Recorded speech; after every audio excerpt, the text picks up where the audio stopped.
Sanibonani guys and welcome back to my YouTube channel. It's your girl Ulungi aka Uluzipho Bafethu. Uma uthi umusha ku-channel ngicela uvele ugijime uyoklikha usubscribe, ulike, ushare, ucommente, click notification bell so that uzobe uqala ukuthola ama-notification whenever ngiposta ividiyo. Bafethu ngiyacela ngizwile bethi abanye bayaskipha i-intro, ngicela ningaskiphi lutho, niyibuke ividiyo from beginning to the end, nibuke nama-adverts bafethu. Ngalokho niyayiboosta i-channel lethu ukuthi ikhule bafethu. And also ningakhohlwa sino-super thanks. Uma ukuthi nje khona okuncane ufisa ukufaka kwi-channel, you are welcome ukuthi uklikhe ku-super thanks. Uzobuka ukuthi iyiphi i-option ehambisana nawe. Sisa-super thanks ngicela ukubonga kakhulu kusisi uCeliwe Mahlalela. Nani seniyamazi bafethu, wenza sure every day without fail. uNkulunkulu nje aqhubeke sisi elokhu ekwandisela ngoba nawe lokhu uqhubekile usandisela on our channel. NoMalungelo Nzama, siyabonga kakhulu sisi, siyabonga kakhulu kakhulu kakhulu, kwande la othathe khona kungaphezi nangelinye ilanga. Bese siyabonga kakhulu nakuNhlelelo Memela, siyabonga kakhulu ngo-super thanks benu. uNkulunkulu njani busise Nhlelelo, uNkulunkulu akwandisele kwande kube kuningi la iqhamuke khona. Without wasting your time, another day, another story. So isitori sanamhlanje simayelana nosisi. Lo sisi lo kuthiwa wayekade eyi-worshipper, uyabazi-ke osisi laba worshiphayo ey'nkonzweni. Kuthiwa lo sisi lo wabe nenhlanhla-ke akhethwe umfundisi-ke guys, agcine eshade nomfundisi. Kuthiwa usisi ephila the best life. Yabo uma ngithi the best life, engashodi lutho empilweni, benesonto labo, benabantu ababasevayo esontweni. Uyazi ukuthi uma umfundisi esontweni uba nabantu nje abenza sure ukuthi u-right at all times. And then behlala kumuzi osemasabhakisini kwi-double story, uhamba nanoma iyiphi imoto ayifunayo uma umfundisi. Yabo nje impilo imnandi lapho usuka kwi-background embi guys. Yabo kade khule ukulala udla uphuthu namanzi, wayekade ephila leyo mpilo umfundisi before athola umfundisi. Ayithiwa-ke kuhamba isikhathi ayi kube right-ke umfundisi-ke usenemali, u-rich manje, usenabantu. Yabo abantu abamsevayo bayahola, banama-salaries. And then there was this one guy owayeyi-P.A kamfundisi. Ayithiwa umfundisi eyikhonzile le ngane ngenhliziyo yakhe yonke, wayiphikha nje, wayi-handpick-a wathi wena uzoba i-P.A yami. So nje le ngane nje isebenzela umfundisi nje, ayaqeda nje esikoleni yahamba yayoba nje i-P.A. Inesalari yayo, ithola i-payslip yayo every time iholile.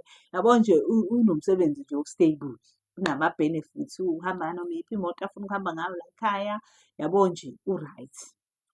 Hhayi nala ahlala khona uyarentelwa umfundisi. Yabo nje impilo yakhe nje is-sorted bafethu. Hhayi kuthiwa kube mnandi noma umfundisi uyamthanda lo mfana. Lo mfana uhlezi elapha because uyi-P.A kamfundisi. So they have to play every day ahead ukuthi okay, kusasa kuzoba kanje kanje kanje kanje kanje, yabo. So wayehlala kwesinye isikhathi kuze kokunye egcine elale khona ekamareni lama-visitor uma ngabe ukuthi ngampela basebenza kakhulu, yabo babehlezi bebhizi. Hhayi kuthiwa umama umfundisi wayesazi lo mfana sefana nokuthi uhlala la ekhaya yabo because uhlezi around, uhlezi ebhizi nobaba. Yabo bane-study room-ke kwi-double story kamamfundisi, kune-study la umfundisi ayenza khona nje. Uma efuna ukwenza something nje even enama-one on one, uwenzela on that room, yabo. Ayithiwa babehlala khona nanomfana behleleke izinto zabo, bekhuleke. Kuthiwa babehlezi nje belokudlala u-music, uma behleli khona nje kuhlezi kudlala ingoma yesonto, yabo. Ayithiwa nje umamfundisi kodwa wayebanika i-space sabo because akafuni phela ukuphazamisa umsebenzi. Umamfundisi uwu-housewife guys, akazi nokuthi umlungu, umbombo womlungu ubheke ngakuphi, yezwa. Hhayi kuthiwa nangempela-ke kube mnandi nje, kube smooth, yonke into ihamba kahle. Hhayi kuthiwa umfundisi akekho nkamnkamu kwey'nkonzweni zasekamereni, yabo. Akayithandisisi nje iy'nkonzo zasekamereni. Leyo nto futhi umamfundisi naye im-stress akanandaba naye, akekho nkamnkamu kangako, yabo. Kuthiwa kodwa nje ngelinye ilanga ayi bethi bebhizi babeyenza but babengekho that active. Kuthiwa bethi bebhizi ngelinye ilanga, hhayi umfundisi ancenge umamfundisi usucela ukufaka sim two. Ayi kuthiwa umamfundisi athi nje ngeke awukwazi umfundisi. Kuthiwa amncenge aze acobise iy'nyembezi umfundisi lutho umamfundisi. Hhayi kuthiwa hhayi umfundisi amyeke-ke azi nje ukuthi okay uma benza-ke benza kusimonye kuphela-ke. Hhayi okay. Hhayi alentuze-ke kuthiwa kuhamba isikhathi-ke ayi umfundisi nje afike i-P.A yakhe yonke into smooth, yonke into right. Hhayi kuthiwa-ke umamfundisi wayejwayele ukubashiya nje ngoba kade ngishilo vele ehambe eyoyilalela. Kuthiwa-ke ngaleli langa nje umamfundisi ezizwe e-down, yabo. Kuthiwa uma ezizwe e-down evele nje ebenzela ukudla bedle, ebashiye ehambe eyoyilalela, yabo. Vele uyazi ukuthi hhayi kuzoba right ekugcineni uma kuwukuthi umfana uhleliwe uzolala la ekhaya, khona ikamero ley'vakashi nani nani. And umamfundisi nomamfundisi into engayikhohlwa ukusho abanangane. Hhayi kuthiwa-ke ngempela-ke unentuzane umamfundisi ahambe eyolala. Yabo uma ulale early, ku-likely ukuthi phakathi nobusuku uphaphame. Kuthiwa uma umfundisi aphaphame phakathi nobusuku, uma ephaphama hawu ezwe ezansi yabo uzwela kude kodwa ukuthi hawu ngathi abakalali yabo. Methi ubuka isikhathi hayi bo phakathi kwamabili abalele. Hhayi adabuke nje abe nokuthi hawu uthi ngiyoba-check-a hlampe badinga tiye or coffee or something yabo nje just ukuthi bezame ukuba awake ngoba babhizi bayasebenza. Hhayi kuthiwa nangempela-ke ahambe kumamfundisi ehle. Kuthiwa uma ehla ilokhu ishiya ingoma Nkosi yami yokholo laphaya iyasha ingoma. Kuthiwa ehle hhayi bo kuthiwa uma esondela umamfundisi yes iyasha ingoma kodwa khona nalo msindo odd ohambisana nale ngoma yabo. Ngezwe ngathi khona into eyenzakalayo la ezansi. Hhayi kuthiwa abe-curious noma umfundisi naye ehle ngesinono-ke mayefuna ukuzwa le nto ayizwayo ngabe iyona yini. Hhayi bo methi uthi umamfundisi angene e-study room. Hhayi bo uma engena nje umfundisi ubhizi nomfana. Hhayi bo kuthiwa umamfundisi athukome abuze hayi bo baba wenzani. Kuthiwa nje ubaba ngisho ukuyisola kuthiwa umfana athuka agxume ahlale lapha abuke umuntu uma eyisola. Ayi kuthiwa ubaba umfundisi athi yes ngiyabonga ukuthi finally usuzayithola lento obuyifuna ngoba ngikwazi ukunonyoba wenzani uze ubone lento oyibonile. Angithi wena ngakucela wanqaba wena so sengimtholile-ke umuntu ozonginika lento engiyifunayo. Yabo kuthiwa apikwe ubaba umfundisi apikele umamfundisi. Kuthiwa ngale ndlela yokuthi umamfundisi engathi uyena o-wrong. Kahle kahle ngokwakhe waye-expect umamfundisi usaxolisa ukuthi ngiyaxolisa ukunyonyoba ngize ngibone lezi manga yabo. Eyi kuthiwa umfana Nkosi yami yena lapha usenamahloni usaba ngisho ukumbuka umamfundisi. Hhayi kuthiwa umamfundisi-ke avele acike-ke ahambe ayolanda ifoni yabo baselekela umuntu ofuna ukumnyisa ufuna ezwe ufuna uzwe ukuthi ngiyakunyisa manje. Kuthiwa alanda ifoni athi uthi uzama ukufona kuthiwa ubaba umfundisi amhluthele ifoni ayiphahlaze phansi. Athi nje lalela la sisi ungilalelisise. Angeke mina ngisebenze kanzima for yonke lento enginayo and akekho umuntu engizomukela ukuthi ayi-destroy. Uma kuwukuthi wena awusafuni ukuhlala la ekhaya angeke umelane nalento oyibone la ekhaya uzongipakishela imithwalo yakho ubuyele kini uyodla ney'ngulube la engakuthola khona yezwa because mina angeke ngikuvumele ukuthi ungibulalele ikusasa lami. Lela bandla nje kungithathe nje blood and sweat ukuthi ngikhandele la bandla. So angeke uvele uqhamuke nje from nowhere uzobhidliza ibandla lami kwawena ukhandwe yimina nje ukuzobhidliza mina. Hhayi kuthiwa umamfundisi akhale-ke manje. Kuthiwa uyakhala nje athi nje ubamfundisi uyokhala zome sisi angizindlini. Hhayi kuthiwa ahambe lo mama Nkosi yami ayokhala-ke ekamereni lakhe-ke akhale-ke kuthiwa hhayi kufanele ahambe-ke. Hhayi kuthiwa uma ehamba afike ubamfundisi nje ngazuthi akwenzakalanga lutho alale embhedeni. Hhayi kuthiwa uyamuzwa ugele akhala kuthiwa mese yamtshela lalela-ke lento oyibonile yenzeka ayenzekanga at all. Angifisi ukuzwa nokuthi uke wathi kumuntu ngale nto because uzoyisola yezwa. Into ozomenzela yona nje umfana lo kuzomele emuve in la ekhaya. Ahlale la ekhaya full time vele kufana nokuthi uhlala la ekhaya and worst part usuzongiseyivela ney'ndleko ngoba umfana uberentelwa mina la ahlala khona so usezohlala ekhaya full on usezoba umuntu wala ekhaya and vele uzobatshena abazali ukuthi thina esimthathayo because asinayo ingane sifuna ingane sizoyithuma la eceleni. So lo mfana usezohlala ekhaya. Kuthiwa umamfundisi akhala athi kodwa baba athi nje ungangibabazi mina ngisobaba wakho ngitshene-ke. Eyi kuthiwa-ke nangempela Nkosi yami amuve ini lo mfana.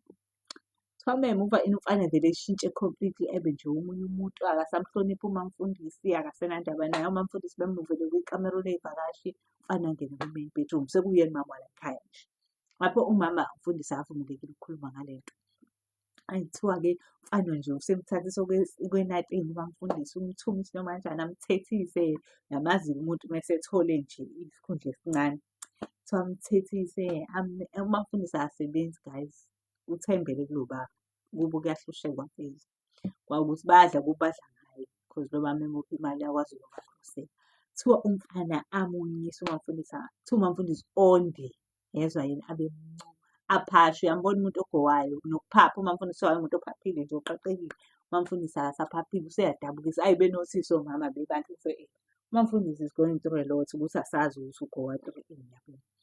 Eyi kuthiwa omunye umama-ke wayemthanda umamfundisi ezezomhlala phansi athi oh ngeke ungasho nje usikhohlise uthi u-right mina ngiyakubona ukuthi awukho right. Umamfundisi right kuthiwa kodwa iy'nyembezi awukwazi ukuy'bamba iy'nyembezi usize. Kuthiwa ziqatha-ke iy'nyembezi. Athi lo mama khuluma ngeke ngize ngisho lutho ungakhuluma nami. Hhayi ambuza athi uyangithembisa cause ngingaluza konke. Athi nje khuluma kuthiwa hhayi amqoqele-ke iqiniso lonke lo mama. Kuthiwa lo mama vele abe furious lo mama athi nje ngeke singadlala amadoda. Ngizobiza ikomidi lonke lala esontweni, ngibize lo mfundisi, ngibize lo mfana kumele bezoyichaza le nto la. Hhayi kuthiwa uma befika-ke ngampela-ke kusho kuthiwa umfundisi iqiniso leli esizwayo kuthiwa umfundisi futhi useyahlanganisela. Ngoba nimbona ondile nje kushuthi vele khona isifo esimngenayo because angiyazi lento akhuluma ngayo. Ngambiza umfana ngimbuza umfana uyi-P_A yami and savumelana naye wafika wazongitshela nami ukuthi umfana uyena o-suggest-ile ukuthi ezohlala ekhaya. So ukuthi yonke le nto iqhamukaphi mina angazi. Hhayi nomfana asho ukuthi hhayi lo mama lo mina angazi ukuthi nginenkinga noma mfundisi. Cause angiyazi nami lento akhuluma ngayo. Kahle kahle uyangithuka nje umama. Kuthiwa umfana nje abe serious. Yo, kuthiwa Nkosi yami ibandla lithi nje ayi ngeke mamfundisi kushuthi nje khona into e-wrong ngawe. Kuthiwa umfundisi bese ngeke ngikwazi ukuhlala nomuntu onjena, umuntu ozozama ukungi-destroy-a. Ngoba phela uyambona ukuthi lo muntu ufuna ukuzongicekela phansi. So ngiyacelela aphume ebandleni lami, aphume nasemzini wami. Uma umfundisi waxoshwa-ke umfana usehlala full time laphaya kamamfundisi. Eyi, umamfundisi Nkosi yami abuyele osizini kakubo, yezwani. Kuthiwa nasesontweni akasafuneki, angithi ibandla elamfundisi akalishere namuntu. Yonke uyena one-final say. Hhayi kuthiwa-ke uvele abuyele kubo. Hhayi kuthiwa baphushe-ke umfundisi nomfana nje vele bebevele bekade belokhu bendawonye. Nje kumnandi nje siyakhipha, bayayikhipha benzani manje sebe-free-ke yabo. Because bebelokhu benqina lo mfundisi. Hhayi kuthiwa nje ngelinye ilanga umfana ethe ngekho engabe wayekade ethe uyaphi uyadela owaziyo. Umfundisi afake omunye umfana. Hhayi kuthiwa afike lo mfana efike engamlindele umfundisi. Kuthiwa uma efika hayibo naye ambambe eqetsheni umfundisi. Kuthiwa lona-ke vele ehlakaniphe bhedane engalokhu ekhuluma ashuthe ividiyo. Umfundisi kushuthi akavane ngisho icabha mesenza lezi zinanga zakhe. Hhayi kuthiwa umfana ebabambe ashuthe ividiyo umfana ahambe ayihlalisa futhi omama phansi bathethe. Hhayi seyinetha mina-ke manje wayeqinisile umamfundisi. Vele mina nobamfundisi nje siyaphusha kanje kanje kodwa bukani isimanga engifice sesenza. Uba umfundisi akekho loyali uyakuthatha akuhlafuna akuhlafuna akutshingele mase ethola abanye yabo apika apika apika. Hhayi bethi abazalwane ngcono kona nane-proof. So akusiboni ukuthi uzokuphika lokhu. Hhayi kuthiwa nangempela lana umfundisi ahlaliswe phansi. Kuthiwa nje umfundisi ebatshela lelani naye sengihloniphe kakhulu. Anihlangani ne-sexuality yami, nina nizele ukuzosonta la ekhaya. Uma kuwukuthi awukho happy nge-sexuality yami, okay seningibambile ukuthi ngikanje, yes ngiyabathanda abantu besilisa and ayikho into ezokwenziwa ngalokho. Le ngane le eniyibona la futhi akuyona nengane, lo muntu enibona la akadlunguliwe. Lo muntu uyena kusuke kithi sobabili ukuthi le nto le siyayithanda soyena. Njengoba nakuye lokhu akusuke kithi sobabili ukuthi le nto siyayithanda soyena. So akekho umuntu ofosiwe la ukwenza le nto le. Okay, so abahambayo abasalayo sosala sikhonza nabo. Kuthiwa bebabaza bazathi hawu umfundisi kanti nje simeseka ngathi sizosixoxa ingane yabantu kanti umfundisi ungcolile. Hhayi kuthiwa ngampela kuhlukane phakathi ibandla. Abanye-ke bahamba-ke baphuma ebandleni, abanye bathi nje thina asizelanga Nkosi yami ubulili bamfundisi sizele ukuzokhonza uJesu. Kuthiwa ibandla laqhubeka nje laba normally, bayeka abayekayo, baqhubeka abaqhubekayo ukusonta. Kuthiwa nje kuze kube namhlanje nje umfundisi unebandla lakhe, umfundisi is rich, umfundisi is now free. Useyakwazi ukuthi nje uyaziwa ukuthi uthandana nomuntu wagcina emlaqazeni nalo wesibili wathandana nalo wesithathu. Kuthiwa nje bayayiphushela kumnandi bahlala emzini wabo yabo they living their best life. Kuthiwa hhayi le two ayishizile ayishizile. Angithi umfana akaya ngofundo waphuma ama-matric wazosebenzela umfundisi akanalutho nje eyisicucu ephathekayo.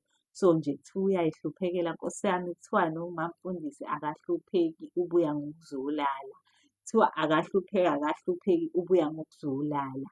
Kuthiwa-ke nje kwaphela kanjalo-ke ngempilo kamamfundisi, kwaphela kanjalo ngempilo yomfana. Siphela lapho guys isitori sanamhlanje. I hope khona nikufundile hlampe okubili okuthathu or okukodwa. Kodwa-ke isitori sethu siphela lapho-ke guys. Ngiyabonga kakhulu for tuning in. Ningakhohlwa siyasubscribe, siyalayikha, siyashera, siyakhomenta, siklikhe ne-notification bell bafethu.